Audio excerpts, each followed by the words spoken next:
Shalom adik-adik, salam sejahtera bagi kita semua. Apa kabar kalian?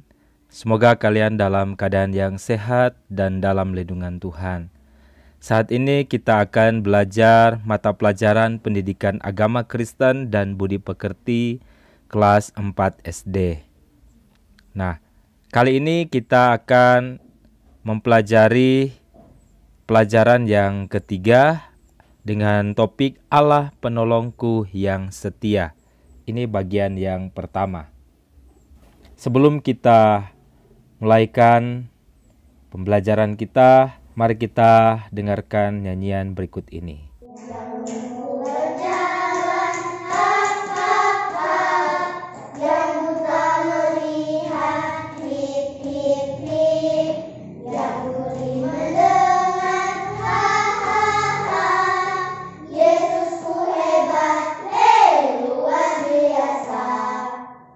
Mari kita berdoa. Bapa di surga, Bapa yang sangat baik dan mengasihi kami, segala puji, segala hormat, kemuliaan kami persembahkan kepadamu Bapa. Di hari ini kami sangat bersyukur karena Tuhan memberikan kesehatan kekuatan bagi kami semua. Saat ini kami akan belajar agama Kristen. Tuhan tolong beri hikmat bagi kami, supaya kami mengerti akan setiap pembelajaran yang kami boleh pelajari saat ini. Dalam nama Tuhan Yesus kami sudah berdoa dan bersyukur. Haleluya. Amin.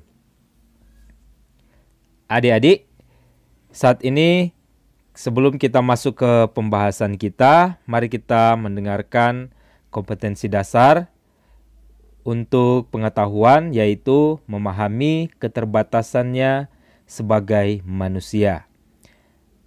Kompetensi dasar untuk keterampilan, yaitu membuat karya yang mengekspresikan keterbatasannya sebagai manusia.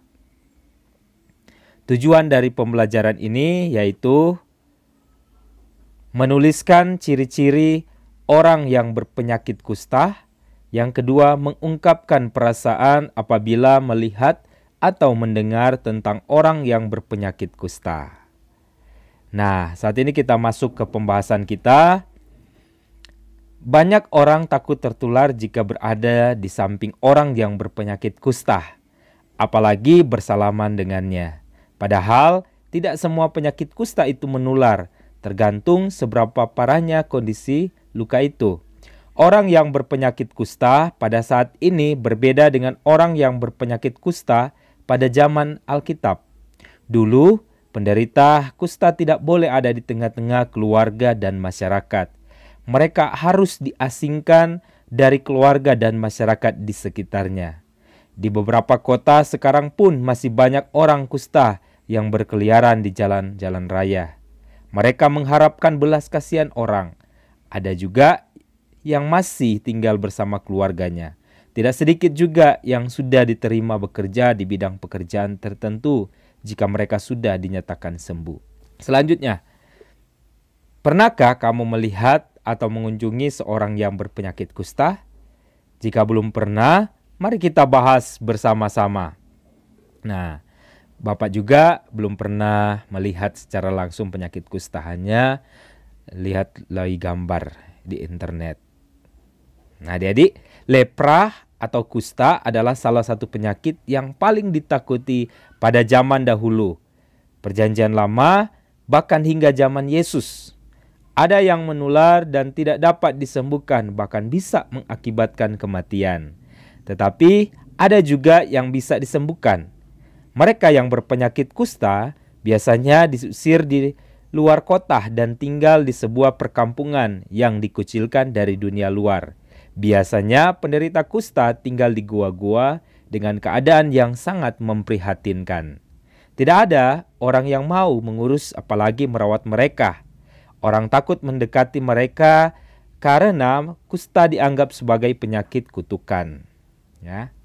Menurut info kesehatan dari sebuah website, istilah kusta berasal dari bahasa Sanskerta, yakni kusta, yang berarti kumpulan gejala-gejala kulit secara umum.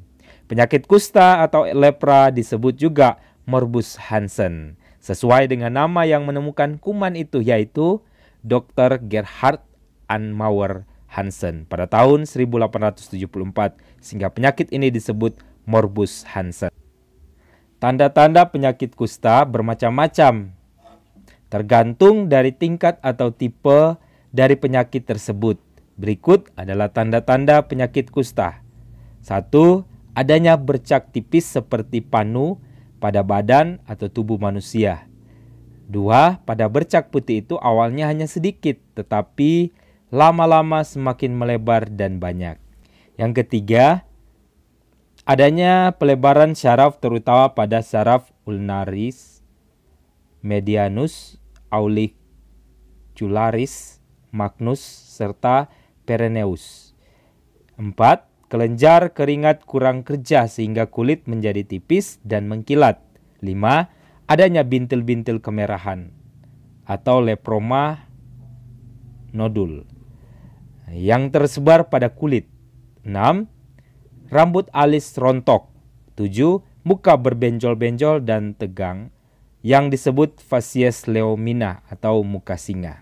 Adik-adik, dari uraian ini jelas bahwa penyakit kusta tidak bisa dianggap penyakit yang biasa, perlu penanganan serius untuk mendapatkan kesembuhan. Penderita ini bukan hanya dirasakan oleh penderitanya, tetapi juga oleh keluarga yang merawatnya.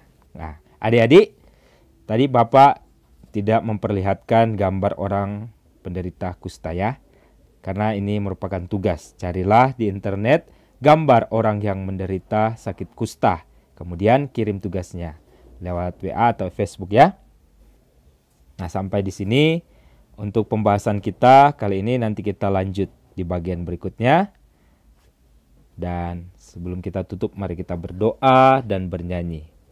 Silakan saksikan.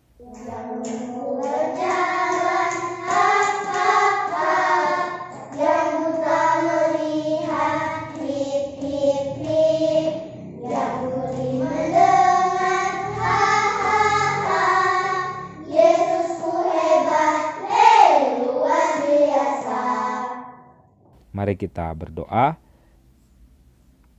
Bapa di surga, kami sangat bersyukur kami boleh belajar bersama-sama tentang agama Kristen. Tuhan tolong biar apa yang kami boleh pelajari berguna bagi kehidupan kami. Terima kasih Tuhan, kami akhiri kegiatan kami hanya dalam nama Tuhan Yesus. Haleluya. Amin. Terima kasih adik-adik. Tuhan Yesus memberkati. Shalom.